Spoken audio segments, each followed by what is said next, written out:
Bom dia, meus irmãos, meus amigos aqui do nosso grupo Grãozinhos no Caminho, do nosso canal do YouTube. Sejam todos bem-vindos mais uma vez, mais um final de semana, ao nosso compromisso diário, nossa leitura do Evangelho segundo o Espiritismo, do Livro dos Espíritos, o pequeno estudo que a gente faz, nossos grãozinhos no caminho, né, que a gente vai recolhendo cada dia, um grãozinho aqui, acrescentando na nossa sacolinha, né, para a gente ir vivendo melhor um pouco aqui nessa vida terrena, né? E fazendo alguma coisa para levar para a vida espiritual, né? Consequentemente. Nossa leitura de hoje, do capítulo 14 do Evangelho, honrai a vosso pai e a vossa mãe, o parentesco corporal e o parentesco espiritual. Os laços de sangue não estabelecem necessariamente os laços entre os espíritos. O corpo procede do corpo, mas o espírito não procede do espírito, porque o espírito existia antes da formação do corpo. Não foi o pai quem criou o espírito do filho. Ele não fez senão fornecer um envoltório corporal, mas deve ajudar o seu desenvolvimento intelectual e moral para fazê-lo progredir. Os espíritos que se encarnam numa mesma família, sobretudo entre parentes próximos, são mais frequentemente espíritos simpáticos, unidos por relacionamentos anteriores que se traduzem por sua afeição durante a vida terrestre. Mas pode ocorrer também que esses espíritos sejam completamente estranhos uns aos outros, divididos por antipatias igualmente anteriores que se traduzem da mesma forma por seu antagonismo na terra para lhe servir de prova. Os verdadeiros laços de família não são, pois, os da consanguinidade, mas os da simpatia e da comunhão de pensamentos que unem os espíritos antes, durante e após a sua encarnação. De onde se segue que dois seres nascidos de pais diferentes podem ser mais irmãos pelo espírito do que se o fossem pelo sangue. Podem se atrair, se procurar, dar-se bem juntos, enquanto que dois irmãos consanguíneos podem se repelir, como se vê todos os dias. Problema moral que só o Espiritismo podia resolver pela pluralidade das existências.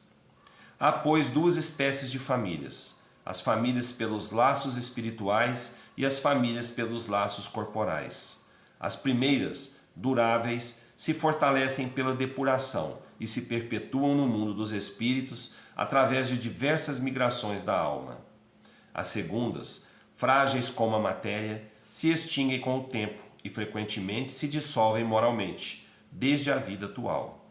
Foi isso que Jesus quis fazer compreender em dizendo aos seus discípulos: eis minha mãe e meus irmãos, quer dizer, minha família pelos laços do Espírito, porque quem quer que faça a vontade do meu Pai que está nos céus é meu irmão, minha irmã e minha mãe.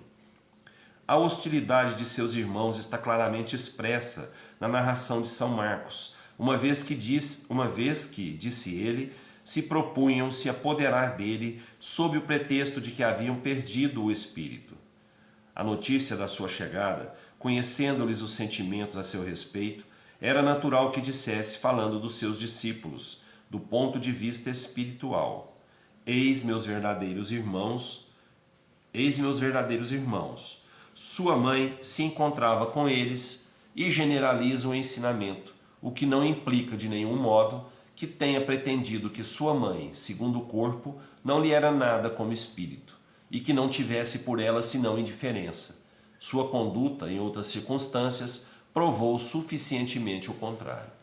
Bom, gente, aqui então ela está explicando novamente, né, que o verdadeiro parentesco, o eterno parentesco é o espiritual.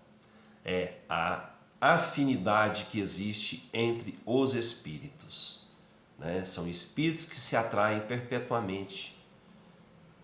Isso não quer dizer que são só espíritos bons, né? São espíritos que têm que passar por momentos juntos, né? Reunidos aqui em família, né? Mesmo para as provas da vida, né? Para os resgates que têm que ser feitos. Os irmãos verdadeiros são os irmãos espirituais, são aqueles que são ligados a várias encarnações, né? E se encontram novamente no plano espiritual, né? Para tentar voltar novamente juntos, né? Para ir assim crescendo, fazendo o outro crescer, ajudando o outro crescer, né? E existem ainda aqueles, né, que se repelem tanto no plano espiritual quanto no plano encarnado, no plano terreno, pelas ideias contrárias,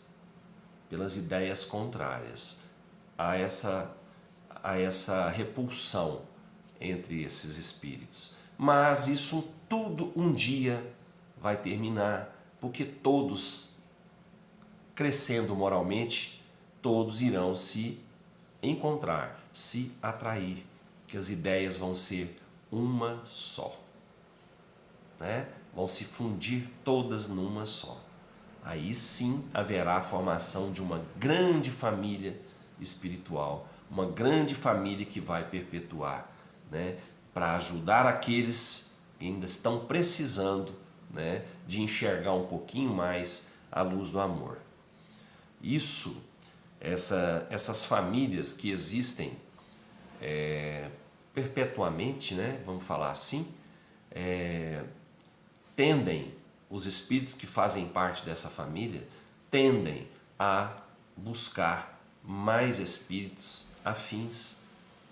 Então, às vezes, a gente não vai reencarnar junto nessa próxima reencarnação, porque eu tenho uma missão, eu tenho que ir buscar um irmão que eu preciso trazer à luz. E o outro que estava junto comigo, né, que tem o mesmo pensamento que eu, também com a mesma missão, e de ir buscar e ajudar um outro irmão a enxergar a luz. E para isso, às vezes, é preciso passar por muitas provas aqui na Terra, junto a esse irmão, né? Aí é que vai ser provada a força, a fé, o amor. Buscar junto a um irmão difícil, né, a sua progressão. Tá bom? Eu acho que é isso mais ou menos, né, que a gente tem que fazer, né? Ajudar os nossos irmãos mais difíceis aqui na Terra, trazer eles para a gente. Vamos ganhar esse irmão, né? E não ter repulsa por ninguém, né? Vamos educar nosso próprio espírito nessa caminhada. Não vamos ter repulsa para ninguém. É difícil? É muito difícil. É por isso que esse tipo de encarnação é uma prova muito dura. Livro dos Espíritos traz para a gente hoje, capítulo 9, Intervenção dos Espíritos no Mundo Corporal, Poder Oculto, Talismãs, Feiticeiros, a questão 552. Que pensar da crença no poder que teriam certas pessoas de lançar a sorte? Certas pessoas têm um poder magnético muito grande, do qual podem fazer um mau uso se seu próprio espírito é mau, e nesse caso, elas podem ser secundadas por outros maus espíritos. Mas não acrediteis nesse pretendido poder mágico que não existe senão na imaginação de pessoas supersticiosas, ignorantes das verdadeiras leis da natureza. Os fatos que mencionam são fatos naturais, mal observados e, sobretudo, mal compreendidos. Então, gente, não existe, né, pessoas com um poder de lançar a sorte. Não, lançar uma maldição. Não, isso não existe. O que existe são pessoas ruins, uns espíritos maus, né, que são ajudados por espíritos maus para poderem concretizar ou tentar concretizar, né, uma maldade para outra pessoa. Isso é o que eu falei ontem. Se a porta for aberta, se essa pessoa abrir a porta para que o mal se aproxime dela, porque se não houver isso, nada que é lançado de ruim pode chegar até você, tá bom? Isso vai depender da gente. Eu estou falando de você, mas da gente. Isso vai depender da gente, da nossa energia, da nossa vibração, da nossa positividade ou da nossa negatividade, tá bom? Então vamos prestar bastante atenção no que a gente pensa, no que a gente atrai para a gente com os nossos pensamentos, tá bom? Fiquem todos com Deus, um ótimo final de semana, um ótimo feriado para nós todos, que Jesus nos proteja, nos abençoe, nos dê toda a saúde que a gente precisa, toda a força e aumente a cada dia mais a nossa fé e a nossa confiança na vontade do Pai, tá bom?